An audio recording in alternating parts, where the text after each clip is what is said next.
Welcome to my channel where we cover the lore of Final Fantasy XIV. We cover the stories both big and small, the epic and the cute, the silly and the tragic. I hope you all enjoy the ride, and welcome to the Chronicler of Lore.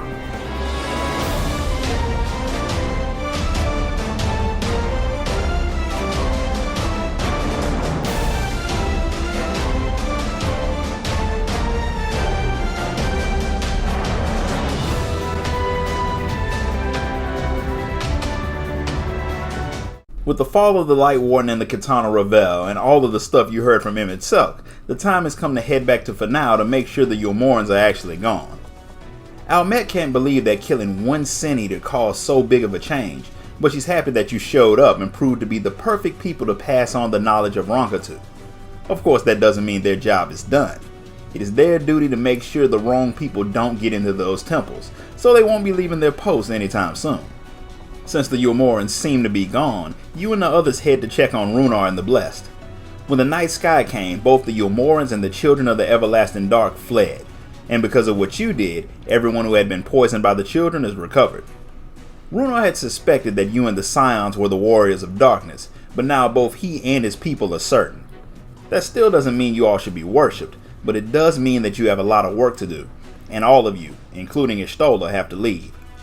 Runar is not too happy about that part, but he understands. So all that's left is for Y'shtola to pack her things, and she drags you off to help her, but what she really wanted to do was talk to you about what's happening to your body. When you killed the Light Warden, its ether wasn't destroyed by Hydaelyn's blessing. It's been absorbed into your body, and the more Wardens you kill, the more danger you'll be putting your body into.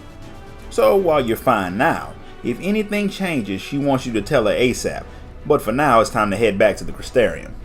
You all make it back right when Alphinaud and the Exarch do. Eorzea is still nowhere to be seen, but they're happy to hear that you managed to deal with the Warden in the Greatwood.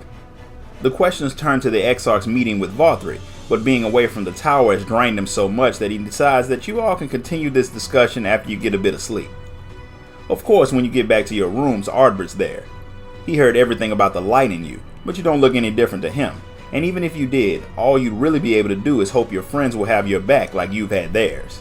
He does wonder if what Emet was telling you about Hydaelyn being a primal is true, and whether or not that means her servants are just tempered.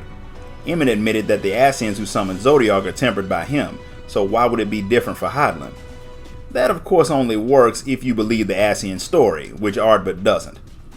The two of you talk well into the night until you finally fall asleep, and when you awake, sounds of loud noises come from outside, and you see that a horde of Sin Eaters are heading toward the Crystarium. You race off to see what you can do to help, only to run into the twins. Eorzea just got back, and she can't understand how so many Sin Eaters could be attacking in an area where you restored the darkness, but figuring that out will have to wait, even though Alphinaud has an idea on how it happened.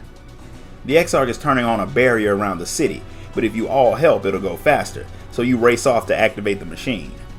The barrier kicks on not long before the first batch of Eaters reach the city. It holds them off, which is great, but it gives no protection for everyone outside of the city. Lena's already gotten the guard ready, and with Thancred and the other Scions, they're fighting the creatures. So you and the twins race off to join them. The minute you step out of the city, you see just how badly things are going. There are Sin Eaters everywhere, outnumbering the Crystarium soldiers at least 3-1. You and the twins jump into action, helping everyone you come across as you chase a large group of Sin Eaters that are heading toward Radisca's Round. You come across the other Scions doing what they can to help turn the tide of the battle, but the Sin Eaters just keep coming. With a little bit of hardcore magic from Y'shtola and Urianger, you clear the round of Eaters and head toward the Astal Imperative. On the way you pass a lot of Sin Eaters that have already been dealt with by Thancred and Minfilia, again proving that little Minfilia is far more useful than her older counterpart.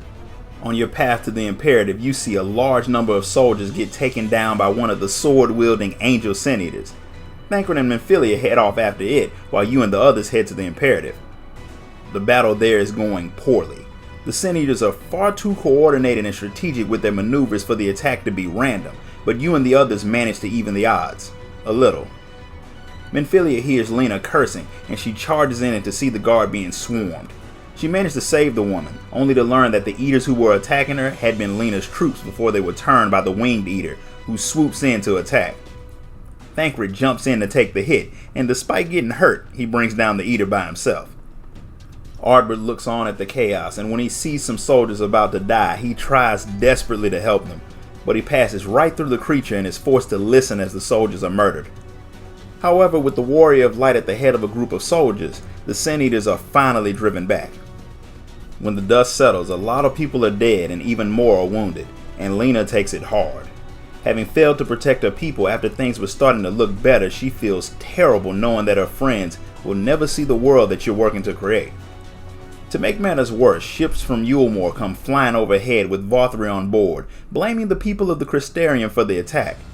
Had they left the Sin Eaters alone, the gods wouldn't be punishing them.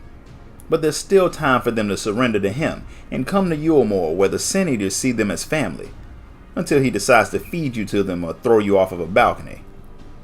When he leaves, Lena asks you to thank Thancred and Minfilia for her. They're back at the Crystarium getting Thancred's wounds checked out. They were bad but not life-threatening, although Minfilia is taking it hard. She blames herself for being too reckless and weak. She thinks that if she was more like the other Minfilia, she'd be more useful. And that is the most laughable thing I've ever heard. A Realm Reborn Alphino was more useful than classic Minfilia. Young Minfilia is inexperienced, but she's not useless. The girl was supposed to be getting herbs for some medicine, a duty that she pawns off on you, so maybe she's more like the old Minfilia than she thinks. With Thancred patched up, you all go to discuss what to do next with the Exarch. You all get started talking, but you're interrupted when Emet-Selch comes in complaining about the fact that he wouldn't have been late if you had told him you were having a meeting. Did I mention how much I love Emet-Selch?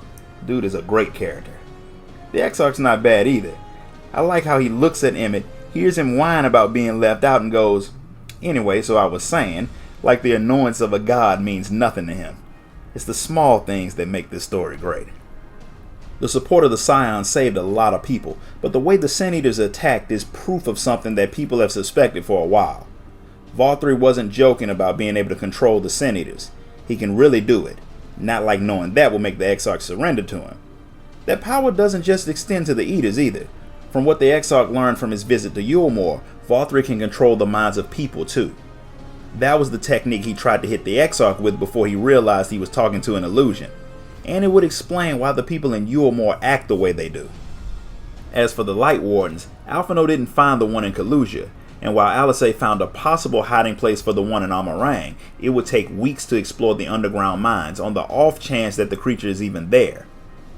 Minfilia actually comes up with a solution. If she can unlock the full power of the Oracle of Light, she should be able to see the light ether coming from the Wardens. But she'll have to go to the place where Thancred talked to the original Minfilia so the powers can be unlocked. He doesn't want her to do it because he doesn't think she understands what might happen to her if she does, but Minfilia understands that she could be dominated by her past self and basically die. Hearing that this Minfilia wasn't actually complete lets Emet-Selch finally understand why she was so pathetic compared to the other reincarnations. The Oracle's powers are dormant in her body, but to use them her body and soul have to fuse with her past self. She'll gain incredible power, but she may be eaten by her past self, and Emmett wants to see what happens, something that makes Thancred so angry that he storms out of the room. Dangerous or not, it's the best idea you have, and one that Minfilia is determined to go through with, even if it means her death. And that's where we're going to stop for today. If you enjoyed this video, like and subscribe. And if you want to buy me a coffee for my work, sign up to become a member of the channel. Until next time, guys. Later.